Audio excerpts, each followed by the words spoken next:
Good morning বন্ধুরা, তোমরা আশা করি সবাই ভালো আছো। আমার একটা মিনি ব্লগে তোমাদের অনেক অনেক ভালোবাসা, অনেক অনেক স্বাগত। তো সকালবেলা উঠেই একদম বাসি কাজকর্ম সেরে স্নান টান করে কাটা ধোয়া কমপ্লিট করলাম। আর এখানে যেটা রান্না করব দেখো, পটলের খোসা বাটা, উচ্ছে ভাটা, তারপরে তোমার পটল সর্ষে দিয়ে করব, পেঁপে আলুর তরকারি করব। আর এখানে দেখো বসিয়েছি ছেলের জন্য একটা পাঁচ তরকারি, নিরামিষ রান্না, যেহেতু আমাদের চৈত্র মাসটা নিরামিষ হচ্ছে। তো তারপর এখানে রান্না বান্নাগুলো কমপ্লিট তো করতেই হবে। যাই হোক, নিজে কেটে কুটে একটু গুছিয়ে নিয়েছিলাম। আর সকালবেলা এতটাই তাড়াহুড়ো থাকে যে অন্য কোনো কাজের দিকে মন থাকে না। আর সকালবেলাতে কিন্তু আমার প্রচুর বাসি কাজ থাকে, যেমন বাসন মাজা, ঘর মোছা, কাপড় কাচা, সেগুলো সব কমপ্লিট করি। তো করে একবারে বেলার দিকেই রান্নায় আসি। আর রান্না করার পর দেখো এই রান্নাগুলো হয়ে গেছে। ভাত হয়েছে, আর এখানে পটল সর্ষে করেছিলাম, পেঁপে আলুর তরকারি করছি। আমরা সবই পরিমাণে কম কম কিন্তু ভাগে ভাগে কিন্তু অনেকগুলো রকমই রান্না করেছি। এখানে মুগের ডাল করেছিলাম, তারপর পটলের খোসা বাটা করেছিলাম, যেটা আমাদের বাড়িতে সবাই প্রচণ্ড ভালোবাসে। আর এখানে উচ্ছে ভেজেছিলাম মচমচে করে। তো তারপরে এখানে গ্যাস ট্যাসগুলো একটু মুছে নিচ্ছিলাম, যেটা আমার রোজকারের কাজ। গ্যাস মুছলাম, তারপর কিছু টুকিটাকি বাসন ছিল সেগুলোরে পরিষ্কার করলাম, মানে এই সবগুলো কাজকর্ম। তারপর ঘরেরও অনেকগুলো কাজ আছে। আমার তো কাজের শেষ নেই, সারাদিন যে কীভাবে কাজ আমার কাছে ছুটে ছুটে চলে আসে আমি সত্যিই সেটা আমি নিজেই জানি না।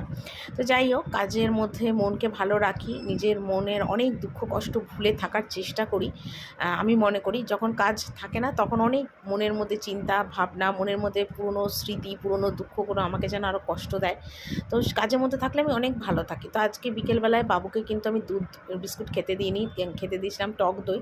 তো বেশি যে টক বড় বাটিটা ওটা ছেলের, আর আমি এখানে কম টক দই নিয়েছিলাম। টক দইটা এই গরমের মধ্যে খেয়ে বেশ ভালো লাগলো। তো এই করতে করতে সকাল থেকে সন্ধে হলো। আর এখানে সন্ধেবাতি দিয়ে দিয়েছিলাম আমার মা মনসাকে, যাকে আমি সবচেয়ে বড় বিশ্বাস করি এবং ভালোবাসি, তাকে একটু সন্ধে দিয়ে নিচ্ছিলাম।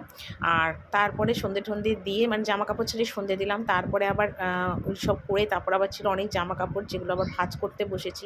আর কদিন ধরে আমার এত হাত পাত যন্ত্রণা তোমাদের বলে বোঝাতে পারবো না, তাও মেঝেতে বসেই কাজ মানে ভাঁজ করলাম। তারপর সন্ধেবেলা তোমাদের দাদাভাইয়ের দোকান থেকে অনেক কিছু নিয়ে এলাম। আর আজকে একটু সিমুই করবো, তো বলেই দিয়েছিলাম যে সিমুই করবো, বাতাসা নিয়ে আসতে, সিমুই নিয়ে আসতে। তো সেগুলো এনেছিল, অনেক কিছুই এনেছে, টমেটো সস, ময়দা, চাল, বাতাসা, তারপর ফরচুনের সরষের তেল, অনেক কিছুই এনেছিল। তো সেগুলো আমি আবার জায়গা মতন সব গুছিয়ে রাখলাম। তারপরে এখানে বাবুকে বলেছিলাম একটু আলু কেটে দিতে, আলুর খোসাটা ছাড়িয়ে দিতে। ও তাড়াতাড়ি করে খোসা ছাড়িয়ে দেয়, তো আলুর খোসা ছাড়িয়ে দিল।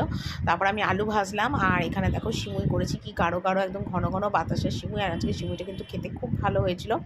আর ভেজেছিলাম কালো জিরে দিয়ে আলু ভাজা, ঝাল ঝাল করে। আর এখানে তোমাদের দাদাভাই ভাজি লুচি, আর লুচি আলু ভাজা কিন্তু কিন্তু খেতে বেশ ভালো লাগে। তারপর রাত্রিবেলা দেখো মা ছেলে মিলে এখানে খেতে বসে গেছি। তবে ছেলেকে আগে খেতে দিয়ে দিয়েছিলাম, আর আমি ওদের খেতে দিয়ে নিজের খাওয়াটা নিয়ে এসেছিলাম। তাই এসে দেখছিলাম বাবুর অনেকটাই খাওয়া হয়ে গেছে। তো চলো আজকের ভিডিওটা এইভাবেই শেষ করছি। আশা করি তোমাদের অনেক